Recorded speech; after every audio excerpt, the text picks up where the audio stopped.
Assalomu alaykum. Hurmatli tadbirkorlar. Men sizga hozir bizda hamma amalda bo'lgan kredit mahsulotlari bilan tanishtirib o'taman.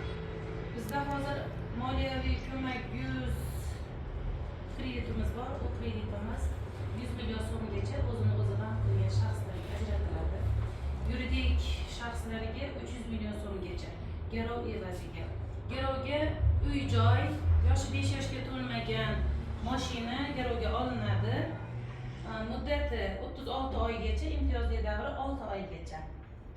O'zini o'zi band qilgan shaxslarga 25%, yuridik shaxslar uchun yaratilgan ish o'rniga qarab 2% dan pastga tushib ketaveradi.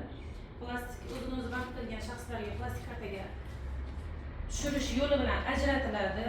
Ishlatish maqsadsiz, o'zingizni rivojlantirish uchun ishlataversangiz bo'ladi. Hisob raqamiga o'tkazilganda ham hisob raqamidagi pulni ishlatish ham ixtiyoriy. Yana tadbirkorlik bo'yicha imtiyozli kreditlardan mahallada hokim yordamchilari ajratadi 17,5% dan. U 5 milliongacha naqd pul ko'rinishda 10 milliongacha kartaga tashlab beriladi, 33 milliongacha ta'minotchini hisob raqamiga tashlab beriladi. U maqsadli hisoblanib, olgan kreditingizni maqsadli ishlatilishi monitoring qilib boriladi.